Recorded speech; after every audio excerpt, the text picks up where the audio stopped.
Hi, my name is Whitney Thompson and this is my Curvy Kitchen. Today is my last day in Istanbul, so I thought we would make a little treat for my roomies, and we're going to make chocolate-covered peanut butter balls. We're going to start with one 16-ounce jar of peanut butter and put this whole thing into a bowl. I'm using creamy, but you can use crunchy. To your peanut butter, you're going to want to add 3/4 a cup of butter. This is not how butter usually looks in America. This is Turkish butter. And you're going to want to make sure that your butter is room temperature. Having cold butter will make this task very difficult for you. Next, we're going to add 3/4 a cup of brown sugar. I love brown sugar. I remember when I was a little kid and my mom would always keep it in the refrigerator. Like when I wanted a treat, I would just go in and pick at it and eat pure brown sugar.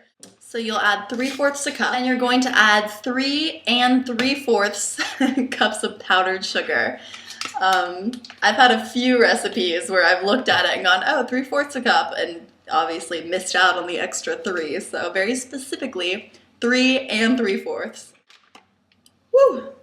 See this cloud of sugar? That's gotta be good for my lungs. Okay, so we've got this pretty mixture, and we're just going to mix that around. If you have a mixer, use it. We don't have a mixer here, so I'm just going to do it by hand. Oh my gosh, I'm making such a mess. Whatever, it'll taste good. I'm starting to form a dough, so I'm going to go ahead and use my hands. Take off my rings first. And I'm gonna get in there with my hands and really mix it in. I just like to use my hands, I don't know. Feel closer to the food.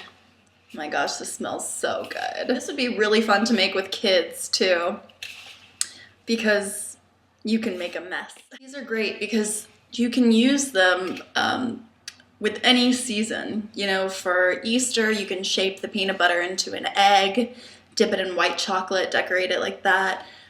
For Halloween, my mom always makes them into like eyeballs, puts a Skittle on them, and you know, they're just so great for every holiday because you can make them anything you want, and they taste amazing, and they carry well. You know, if you need to bring something to a party, peanut butter balls are a good way to go.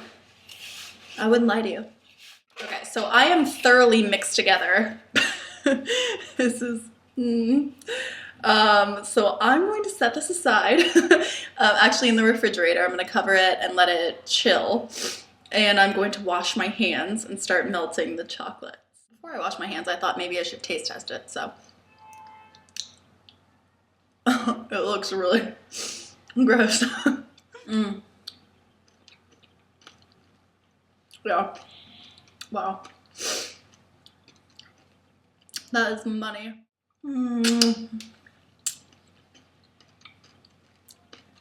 Something about peanut butter and sugar. That is like all I need in the world. Yum. Peanut butter totally has protein in it. This is like sort of good for you, right? Okay, I've washed my hands and I have my peanut butter mixture chilling in the fridge.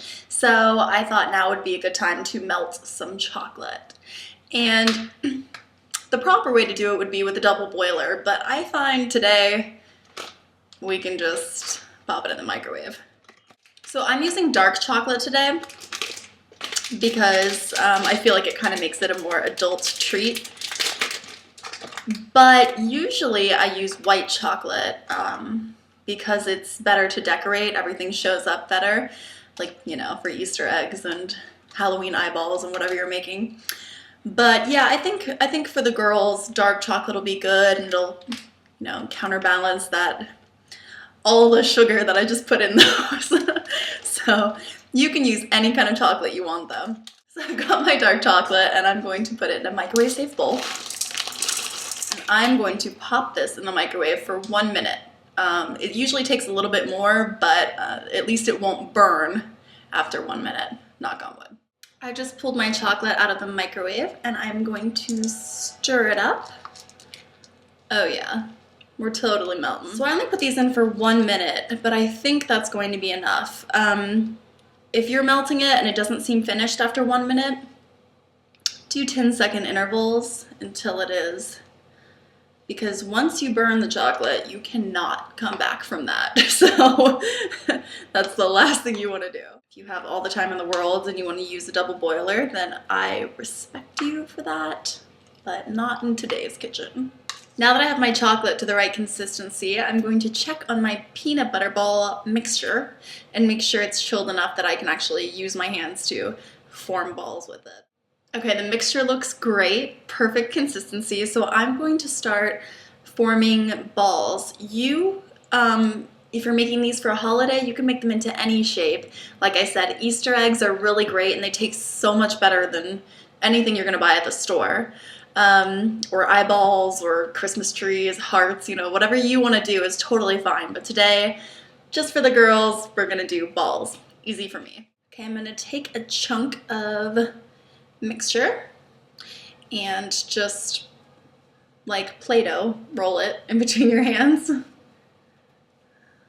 Kind of squeeze it and make sure it doesn't fall apart on you when you're covering it in chocolate. This part can get a little messy. I'm going to dip my ball into my chocolate mixture and as you can see, it's already on me, but I will use the spoon sort of to help cover the whole thing in chocolate. Oh my gosh. This looks amazing. Okay, and I'm just going to set this on a pan. A little pan, yeah. Oh, that's perfect. Wow. Look how pretty that is. I mean, like, could that be more perfect? I think dark chocolate was a really good choice today. And if yours messes up on the way to the pan, just use your spoon to fix it. Smear more chocolate on it. No one's gonna complain, trust me.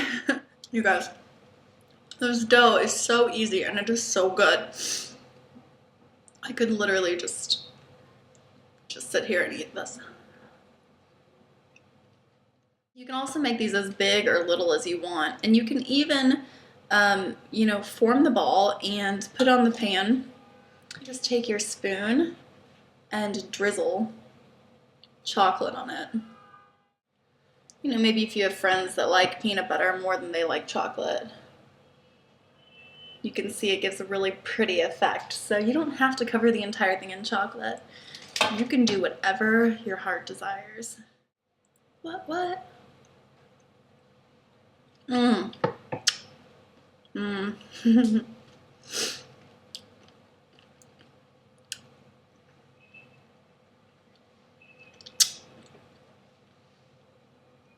Is there anything better than peanut butter and chocolate? Like in the whole world, anyway? If you have peanut butter dough left over and you run out of chocolate, a great idea would be to just roll that dough in powdered sugar and pop them in the freezer. I mean, that would be amazing and great for anyone who doesn't eat chocolate. Here are my peanut butter balls. Oh, losing one. Okay. All right, guys, thank you so much for joining me in my Curvy kitchen. I had a great time today. And next time I see you, I'll be in another country. So see you soon. Bye-bye.